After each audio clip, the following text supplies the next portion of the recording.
საქართველოს ისტორიულ-კულტურული ღირსშესანიშნაობების გარდა მრავალფეროვანი ლანდშაფტითაც გამოირჩევა. გაუვალი ტყეებისა და მთების გარდა, აღმოსავლეთ საქართველოში, კერძოდ კახეთში მდებარეობს გარეჯის უდაბნო, რომელიც აქაურ ლანდშაფტს გასაოცარ, მისტიკურ ელფერს ძენს.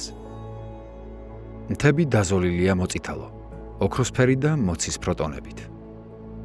ამ ტერიტორიაზე მცენარეული საფარი გამეჩხერებულია. ჭარბობს ქსეროფილური მრავალფეროვანი მცენარეები, ბალახი და ბუჩქები. გარეჯის უდაბნოს ადგილას ოდესღაც სხვა იყო. ამიტომ შესაძლოა ქანებში გაქვავებულ ნიჟარებსაც წააწყდეთ. ფერადი უდაბნო განსაკუთრებით ლამაზია გაზაფხულზე და ზაფხულის დასაწყისში, როდესაც ქანების მოწითალო ფერებს ბალახის ხასხასას სიმწვანე ენაცვლება. ამ უდაბნოს სულიერების ცენტრად ქცევა კი ასურელ მამათაგან ერთ-ერთს, დავით გარეჯელს უკავშირდება. მე-6 საუკუნის შუახანიდან, შუამდინარეთიდან ქართლში ჩამოვიდა სასულიერო მოღვაწეთა დასი, რომლებიც წყაროებიდან ცნობილი არიან როგორც 13 ასურელი მამა.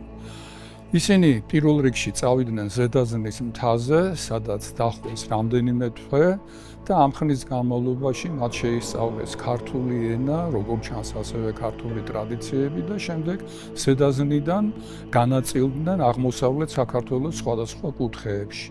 გარკვეული ხნის შემდეგ იოანე ზედაზნელმა მოწაფეებს უბრძანა, თითოეული მათგანი სხვადასხვა ადგილას უფლის სახარების საქადაგებლად წასულიყო. მამა დავითი თავის სულიერ შვილთან, ლუკიანესთან ერთად პირველად თბილისის დასავლეთ მთაზე, მცირე გამოქვაბულში დამკვიდრდა. ამ დროს ქალაქი ცეცხლთაყვანის მცემლებს ჰქონდათ დაპყრობილი. ყოველ კვირა დღეს დავით გარეჯელი ლუკიანესთან ერთად თბილისში ჩამოდიოდა. ქადაგებითა და წმინდა ცხოვრებით მან მრავალი ადამიანი მიიზიდა და ქრისტეს სჯულზე მოაქცია.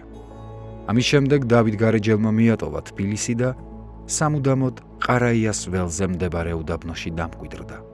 იკვებებოდნენ ნედლი ბალახეულით და მცენარეების ფესვებით. ეს ჩვეულებრივი ტრადიცია იყო, ეგვიპტური, სირიული, რომელიც მეუდაბნოე მამებს ახასიათებდათ ხოლმე. მაგრამ დადგა ზაფხული, გადახმა ყველაფერი. ლუკიანე, როგორც გამოუცდელი, ძალიან შეშინდა და სთხოვა დავითს, რომ დაბრუნებულიყვნენ უკან, რამე თუ აქ მათ სიკვდილი ელოდათ. და სწორედ აქ მოხდა ის პირველი სასწაული, რომელიც დავითის ცხოვრებაში არის აღწერილი, რომ უცებ გამოჩნდნენ ფური ირმები, რომლებმაც მოაწვენეს თავი და ამ რძეს და შემდეგ რძეს გადაქცეულს უკვე ხაჭოთ, ანუ ყველად ისინი იღებდნენ და ფურები მოდიოდნენ გარდა ოთხშაბათისა და პარასკევისა. მე-6 საუკუნეშივე რუსთავის ერისთავის ბუბაქარის დახმარებით კლდეში გამოკვეთეს ფერისცვალების ეკლესია, რომელიც დავითისა და ლუკიანეს განსასვენებელია. მონასტერმა დაარსებიდან მოყოლებული განვითარების გარკვეული ეტაპი გაიარა. ჩამოყალიბდა სამონასტრო ცხოვრების საკუთარი წესი, გამოქვაბულთა სახასიათო გადაწყვეტა და ასე შემდეგ. კომპლექსის უძველესი სადგომები მცირე ზომისა და არაწესიერი ფორმისაა. ასევე ისინი მოკლებულია ყოველგვარ გაფორმებას. სამონასტრო კომპლექსის განვითარების მნიშვნელოვანი ეტაპი მე-9 საუკუნის გამოჩენილ ქართველ სასულიერო მოღვაწეს, ილარიონ ქართველს უკავშირდება, რომელიც 827-848 წლებში დავითის ლავრაში მოღვაწეობდა. ილარიონ ქართველმა გააფართოვა მონასტრის მთავარი ეკლესია, ფერისცვალების ეკლესია და ეკვდერიანი ტაძრის რთული ფორმა შექმნა, რომელიც შემდეგ კანონიკური გახდა გარეჯის მონასტერთათვის. მე-12-13 საუკუნეებში კი განვითარება მწვერვალს აღწევს. აღმშენებლობა გრძელდება გვიან შუა საუკუნეებშიც, რომელთა შორის გამორჩეულია კახთა მეფე ალექსანდრე მეორის კოშკები და მონასტრის კარიბჭე. დავითის ლავრა საუკუნეთა განმავლობაში წარმოადგენდა მნიშვნელოვან კულტურულ საგანმანათლებლო კერას.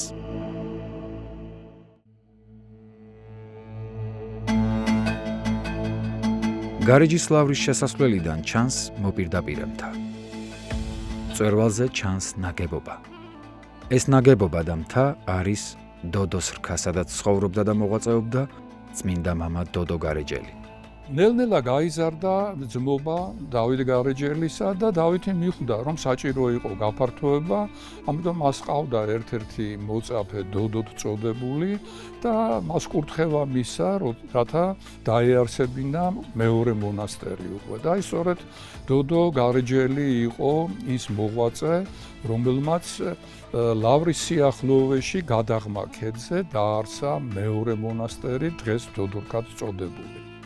მთავარი დარბაზული ეკლესია და სატრაპეზო გარეჯის საერთო აღმავლობის პერიოდს მე-11-13 საუკუნეებს განეკუთვნება.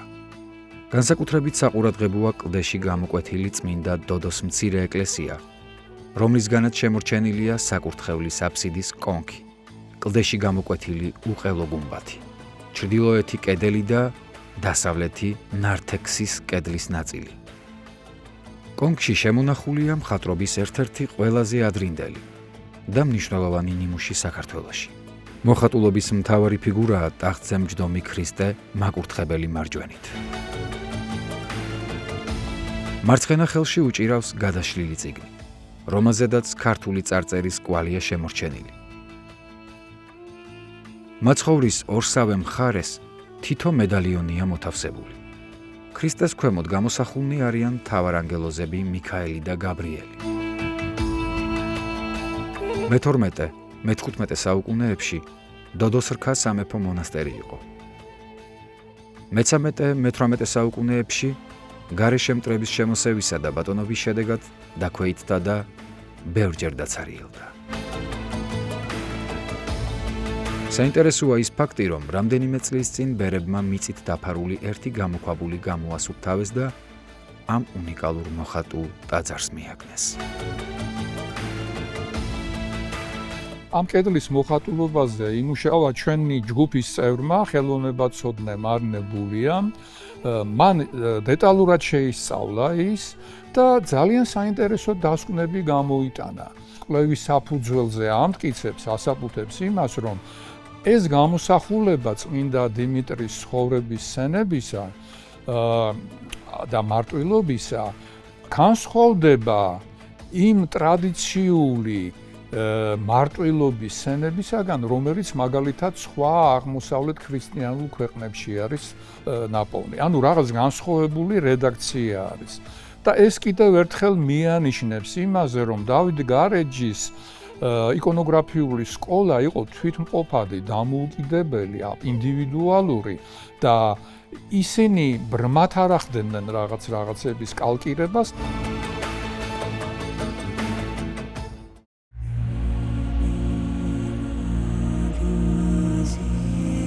ნათლისმცემელი დავით გარეჯის კომპლექსის ერთ-ერთი მონასტერია, რომელიც მე-6-მე-7 საუკუნეებში დავითის მოწაფემ ლუკიანემ დააარსა. ბრძანებითავე მამისა დავითისითა აღეშენა უდაბნოი მრავალმთისაი, სახელსა ზედა წმინდისა იოანე. 1698 წლის 18 მარტს ნათლისმცემლის მონასტერში აღკვეცილა ბერად სულხან საბაურბელიანი. ამის შემდგომად მონაზონ იქნა და გარეშჯის მრავალმთის წმინდის ნათლისმცემლის მონასტერს დაადგრა.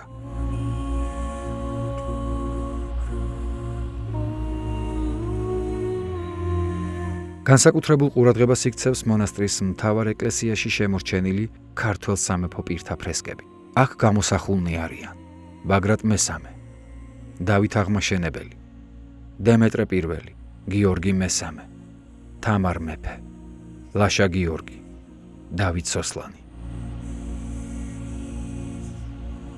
საყურადღებოა ასევე კომპლექსის ერთ-ერთ ეკლესიაში შემორჩენილი ოსტატის ფრესკული გამოსახულება, რომელსაც ხელში წერაქვი უჭირავს. საქართველოში ხშირად გვხვდება ოსტატთან მომცრო ზომის რელიეფები, თუმცა ფრესკებზე მათი გამოსახვა გავრცელებული არ არის. მონასტერი გამოკვეთილია ზღვიური წარმოშობის ქვიშაქვებისგან შედგენილი კლდის მასივში. კომპლექსი მოიცავს ეკლესიებს, საცხოვრის სამეურნეო ქვაბულებს და ქვითკირით ნაგებ სამეურნეო და საფორტიფიკაციო დანიშნულების სისტემას. კლდის თავზე მონასტრის მაღლა კოშკი დგას. სამხრეთ-დასავლეთით კომპლექსს კონტრფორსებით გამაგრებული კოშკებიანი გალავანი გასდევს, რომელიც დაზიანებული სახითაა შემორჩენილი. ქვაბულების სხვადასხვა პერიოდშია გამოკვეთილი. ძეგლზე გამოიყოფა გვიან ფეოდალური და უახლესი პერიოდის მე-19 საუკუნე ფენები. ამ დროს გამოქვაბულების გადაკეთება ხდება და შემოდის აღმოსავლური მოტივები. გარეჯის ნათლისმცემლის კომპლექსის რამდენიმე ეკლესიაში შემორჩენილია მოხატულობის ფრაგმენტები. აღსანიშნავია კიდევ ერთი ეკლესიის მოხატულობა, სადაც ფრაგმენტულად შემორჩენილია ღვთისმშობელი ანგელოზებთან ერთად და ჭერზე გამოსახული ჯვრის დიდება.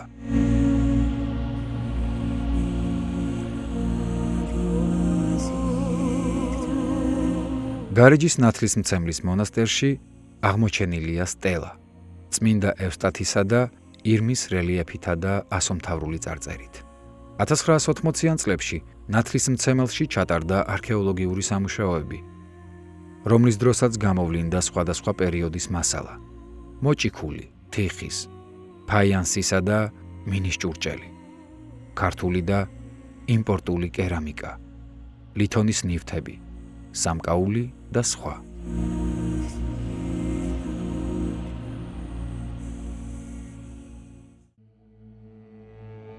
გარეჯის წამებულის მონასტერი ნათლისმცემლის კომპლექსის დასავლეთით ქედის გაგრძელებაზე მდებარეობს. იგი დავით გარეჯის მონასტრის ერთ-ერთი კომპლექსია და მე-6-მე-13 საუკუნეებით თარიღდება. მონასტერი ძალიან დაზიანებულია. გარეჯის მონასტრის მიმდებარედ განლაგებული საბჭოთა სამხედრო პოლიგონი მონასტრებს სამიზნეებად იყენებდა. წამებულის მონასტრის კლდის ბზარში დღემდეა შემორჩენილი ჭურვი. არსებობს ვარაუდი, რომ კომპლექსი წმინდა ხარიტონის სახელს ატარებდა. მოგვიანებით კი სახელწოდება წამებული დამკვიდრდა. კომპლექსი სამიარუსიანია. დღესდღეობით მეტნაკლებად შემორჩენილია 12 გამოქვაბული, რომლებიც მოიცავს 4 ტაძარს, სამმართველეს, სენაკებს და სხვა დანიშნულების სათავსებს. ყველა ეკლესია დარბაზულია. ალაგ-ალაგ შეინიშნება ფრესკების კვალი, თუმცა მოხატულობა შედარებით უკეთესად მხოლოდ ერთ ტაძარშია შემონახული. წამებულის მონასტერში არის სამნიშნელოვანი წარწერა, სადაც აღწერილი არის ძლიერი მიწისძვრა, რომელიც მომხდარა იმ პერიოდში. მაისსა გარდამავალსა, იძრა ქვეყანაი სამხრისა ჟამსა, დღესა ხუთშაბათსა. ეკლესიანი დაირღვეს და ციხენი დაეცნეს და ნაშენებნი და სულნი მრავალთანი გარდაიცვალნეს და დიდი შიში და ზარი დაეცა ყოველსა ხორციელსა. მოხატული ეკლესია ნახევრამდე მიწითაა ამოვსებული. საკურთხევლის სამხრეთ ნაწილში გაჭრილია კარი. ტაძარს სამხრეთის მინაშენიც ჰქონია, თუმცა ეს მხარე თითქმის მთლიანად ჩამოქცეულია. ყურადღებას იქცევს კიდევ ერთი დარბაზი, რომელიც სავარაუდოდ სატრაპეზო უნდა ყოფილიყო. იგი განსაკუთრებით მასშტაბურია. ამ ზომის ქვაბულები იშვიათად გვხვდება დავით გარეჯის მონასტრის კომპლექსებში. დარბაზს რამდენიმე სათავსი უკავშირდება. მოხატული ეკლესიაცა და დარბაზიც რთულად მისადგომია. ქვაბულთა უმრავლესობის მსგავსად და თანდათან უფრო მეტად იშლება.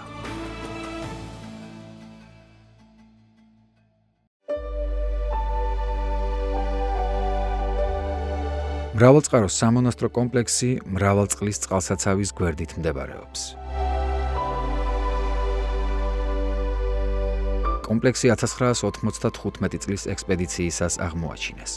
კვლევებზე დაყრდნობით ჩანს, რომ ის მე-9 საუკუნეში დაუარსებიათ. მე-13 საუკუნეში კი აქ ცხოვრება შეწყვეტილა. ეს კომპლექსი გარეჯის მონასტერთაგან ერთადერთია, რომელიც წყაროებთან ახლოს არის გამოკვეთილი. ამიტომაც მკვლევარებმა მრავალწყარო უწოდეს. აქ გვხვდება ეკლესია საფეხუროვანი, ცილინდრული მოცულობებისგან შექმნილი გუმბათით, რომლის ანალოგი არსად გვხვდება. ასევე ერთ-ერთ ეკლესიაში ღვთისმშობლის სამლოცველოში დაცულია გარეჯის ყველაზე ძველი თარიღიანი, 851 წლის 8 სექტემბრის წარწერა. ამავე სამლოცველოში შემორჩენილია მე-9 საუკუნის ფრესკული მხატვრობა. ასევე მთავარი ეკლესიის ეკვდერის საკურთხეველში შემორჩენილია უნიკალური ნაკაწრის სცენა, რომელზეც აქლემებზე ამხედრებული, შუბებით შეიარაღებული მეომრების ლაშქარია გამოსახული. მრავალწყაროს მონასტერი ქართული კულტურის ერთ-ერთი გამორჩეული და საინტერესო ძეგლია.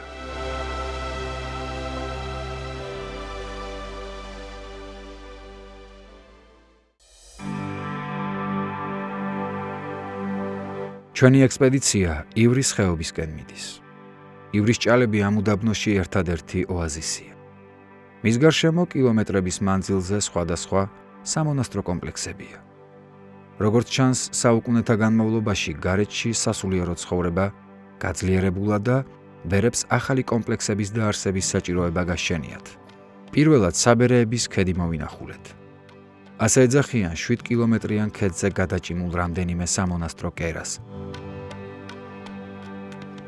სადაც მნიშვნელოვანი არქიტექტურული და ფერწერული ნიმუშებია. საბერეები გამოკვეთილია მდინარე ივრის მარჯვენა ნაპირზე, გაჭიმული სერის სამხრეთ კალთაზე. საბერეების მონასტრის შესახებ რაიმე ცნობა ისტორიულ წყაროებში არ მოიპოვება. დაკარგული მონასტერი მე-20 საუკუნის 60-იან წლებში ხელახლა აღმოაჩინეს. საბერეები ერთ იარუსად განლაგებულ 9 ეკლესიას, სატრაპეზოს, სამლოცველო სათავსოს და სხვადასხვა დანიშნულების სათავსს აერთიანებს. ეკლესიებიდან 3 გუმბათიანია, ხოლო დანარჩენი დარბაზული.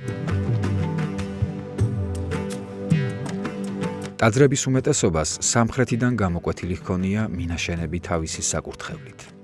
მათი უდიდესი უმრავლესობა დღეს თითქმის სრულადაა დანგრეული. ასევე დანგრეულია სხვადასხვა ნაგებობების ნაწილი. ზოგიერთი მთლიანად დაფარულია მიწით. ეკლესიებიდან 4 მოხატული ყოფილა. დღეს მხოლოდ ნაწილობრივაა მხატვრობა შემორჩენილი. არქიტექტურული ფორმების მიხედვით მეცნიერები საბერეების ეკლესიების კვეთას მე-9-10 საუკუნეებში მოიაზრებენ, რასაც ეთანხმება ტაძრების ფრესკული მხატვრობაც. მოხატულ ტაძრებში ერთ-ერთია დარბაზული ტიპის ეკლესია თავისი მინაშენით. ტაძარი მთლიანად შელესილია, თუმცა მხატვრობა მხოლოდ საკურთხეველში და ჩრდილოეთ კედელზეა შესრულებული.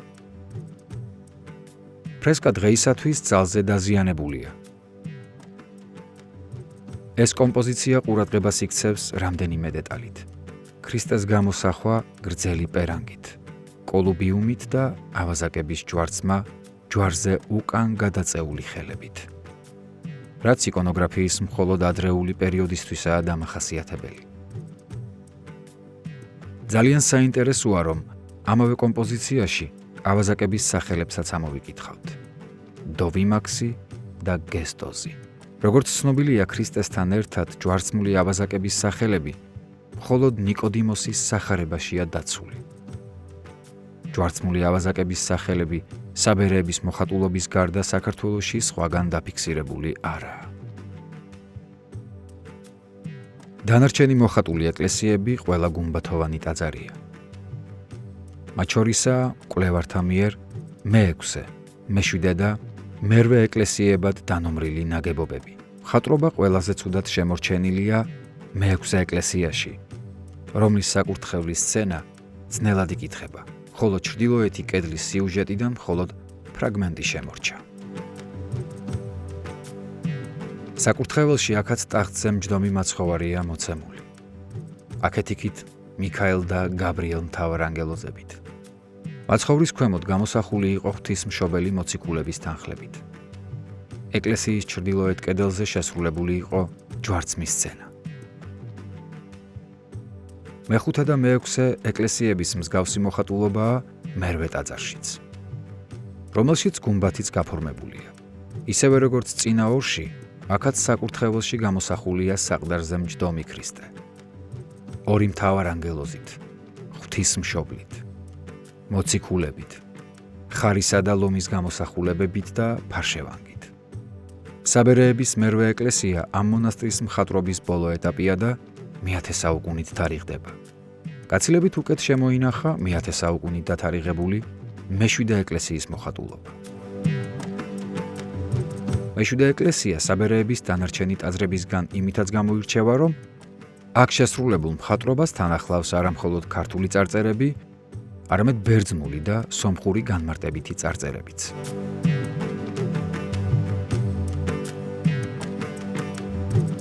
გარიჯის ფერწერული სკოლა ძალიან მრავალფეროვანია.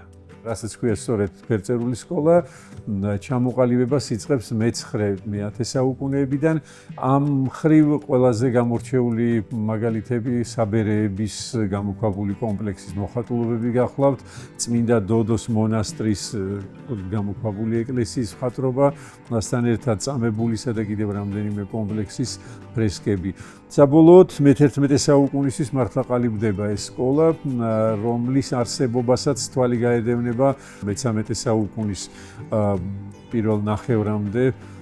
შემდეგაც გვაქვს ჩვენ მისი ნიმუშები, მაგრამ არც თუ უკვე დიდი ოდენობით. გარიჯის ფერწერული სკოლის მახასიათებელი ერთ-ერთი არის იკონოგრაფიული არჩევანი, ანუ იმ სახეების, იმ თემების არჩევანი, რომლითაც უნდა შემკულიყო ეკლესიები, ისევე როგორც აი სატრაპეზოები, არა?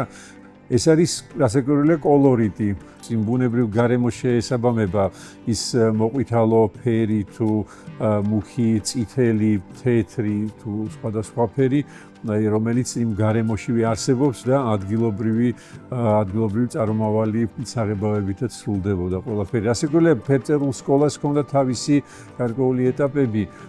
სამეფო კარის მფარველობის ეპოქაში აქაური მოხატულობები, ზოგიერთი მოხატულობა ისეთი როგორიც არის ნათლისმცემლის მონასტრის თავარი ტაძარი, როგორიც არის ბერთუბნის მონასტრის თავარი ტაძარი და სატრაპეზო, ეს გამორჩეული არის თავისი თუნდაც იგივე ფერადოვნებით, თავისი ძალიან დახვეწილი მხატვრული გადაწყვეტით, მდიდარი პალიტრით, რომელიც დიდრულ საღებავებთან, ძვირადღირებულ საღებავებთან ერთად ოქროს ჭარბად გამოყენებას გულისხმობს ნათლისმცემლის მონასტერში.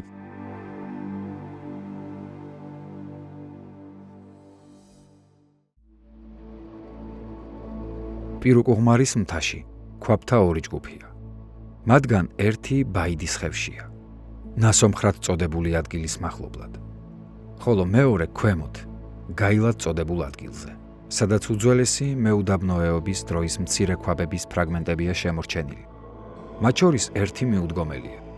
ქვაბთა ამ ჯგუფში ეკლესია არ დასტურდება. პირველი ჯგუფი კი მიუდგომელ სიმაღლეზე მდებარე ეკლესიანი მცირე უდაბნოა. აქ ორსართულად 15-ოდე ქვაბია განლაგებული. შემორჩენილია მეორე სართულზე არსებული ქვაბები, რომელთა ღიობები კლდოვან ქარაფზე გამოდის. ამჟამად კომპლექსი სავალალო მდგომარეობაშია. შლადი ქანების გამო მის გამოქვაბულებში შესვლა საკმაოდ სარისკოა.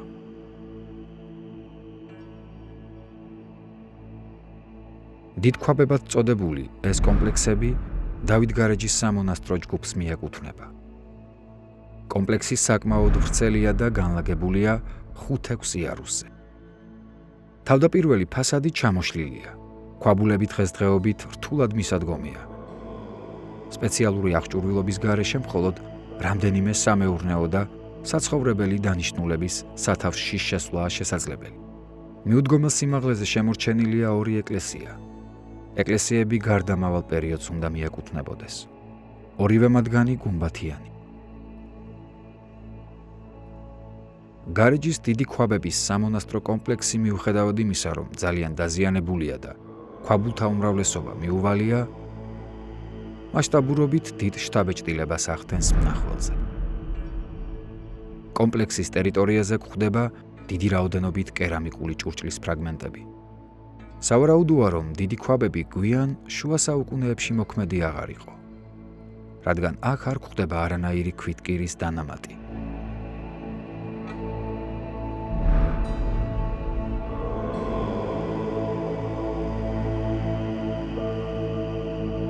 დიდი ქვაბებიდან აღმოსავლეთით 12 კილომეტრის მანძილზე ივრის მარცხენა შენაკად მწარე ხევთან მდებარეობს პატარა ქვაბებად წოდებული მონასტერი. პატარა ქვაბები მოიცავს ერთ გუმბათიან ეკლესიას სატრაპეზოთი და მცირე ზომის სხვა სათავსებით. ეს მონასტერი გარეჯის მრავალმთის უკიდურესი განაპირა კომპლექსია, ვინაიდან ამ ადგილას აღმოსავლეთით გამოქვაბულები აღარ გვხვდება. ეს გარემოება ადასტურებს ვახუშტი ბაგრატიონის მიერ გარეჯის მონასტრების გავრცელების ლოკალიზებას. არამედ ყოფილან მონასტერნი მრავალნი ვიდრე მწარე წყლამდე.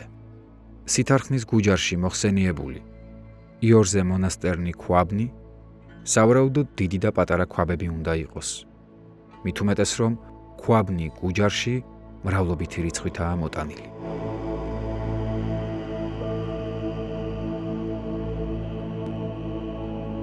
ჩვენ ექსპედიციას ქოლაგირისკენ ვაგრძელებთ. გზად უდაბნოს შესანიშნავი ხედებით ვტკბებით. უდაბნოს ყველა სეზონი გამორჩეულია და მისი ფერთაგამა მზის ყოველ ფაზაში სხვადასხვაგვარია. ქოლაგირამდე მისასვლელად საკმაოდ რთული სამანქანო გზის გავლა გვიწევს. გაგვიმართლა, რომ წვიმიანი ამინდი არ დაგვემთხვა და შედარებით იოლად მივედით. ქოლაგირის სამონასტრო კომპლექსი მე-11-მე-12 საუკუნეებით თარიღდება. მონასტერი ეგრეთ წოდებულ კონგლომერატზე დანალექ ქანზეა გამოკვეთილი, რომელიც თიხით და კირით შეკავშირებული კენჭებისა და ქვებისგან შედგება. ქანი ადვილად შლადია, სწორედ ამან გამოიწვია მისი ნგრევაც. კომპლექსი განსაკუთრებულ ყურადღებას იქცევს მაღალმხატვრული, ოსტატურად შესრულებული მოხატულობით. ერთ-ერთ დარბაზში გამოსახული იყო ნათლისღება, უფლისი იერუსალიმში შესვლა, ჯვარცმა, ჯოჯოხეთის წარმოტყვევნა, ამაღლება, ღვთისმშობლის მიძინება. დღესდღეობით ფრესკების მცირე ნაწილი გაირჩევა. ჩრდილოეთის ეკვდერის კამარაზე ქრისტეს ამაღლების სცენა ყოფილა 4 ანგელოზით, თუმცა ამჟამად მხოლოდ 2 ანგელოზის ფიგურაა შემორჩენილი. მონასტრის თავდაპირველი სახელწოდება უცნობია. ტოპონიმი ქოლაგირი ბოლნისშიც გვხვდება. ქოლაგირი სპარსულად ნიშნავს ფრაზას მოიხადე ქუდი. თუმცა მეცნიერთა ნაწილის მოსაზრებით იგი ოსმალური ენიდან უნდა მოდიოდეს, სადაც კოლ ეკალს, ხოლო გირ შესვლას ნიშნავს. თუ გავითვალისწინებთ მონასტრის დაბლა, ივრის ჭალების ეკალნარსა და ძნელად გასავლელი მცენარეული საფარის არსებობას, მაშინ შესაძლოა სახელწოდება ქოლაგირი მონასტრის ძნელად მისადგომობის აღნიშნულიც იყოს. დავით გარეჯას კომპლექსი ისეთივე ვრცელი და მრავალფეროვანია, როგორც თავად ისტორია. ამიტომ შეუძლებელია თუნდაც ერთი ექსპედიციის ფარგლებში მთლიანად ამოწურო მისი შინაარსი. ესაა ძეგლი, რომელიც ჩვენს ეროვნულ იდენტობას განსაზღვრავს, ჩვენს კულტურულ და სულიერ თავგადასავალზე მოგვითხრობს. დავით გარეჯა ის მემკვიდრეობაა, რომელიც ჩვენგან მუდმივ ზრუნვას, ფიქრს და დაცვას საჭიროებს, ხოლო ასე განვაგრძობთ მის ისტორიას, ჩვენი ქვეყნის ისტორიას. გარეჯის ისტორია თამდევია საქართველოს ისტორიისთვის, მაგრამ ამავე დროს გარეჯის მნიშვნელობა ასევე განუყოფელია ერთიანი ქართული ცნობიერებისთვის, იმიტომ რომ არის დიდი სიწმინდე, ეს არის კულტურული მემკვიდრეობა, ეს არის სასულიერო კერა, საგანმანათლებლო კერა, საგადამწერო კერა, მაგრამ ერთ-ერთი ყველაზე მთავარი ეს არის ცნობიერი ქვეყნის ფორმირებისთვის ერთ-ერთი მნიშვნელოვანი ადგილი.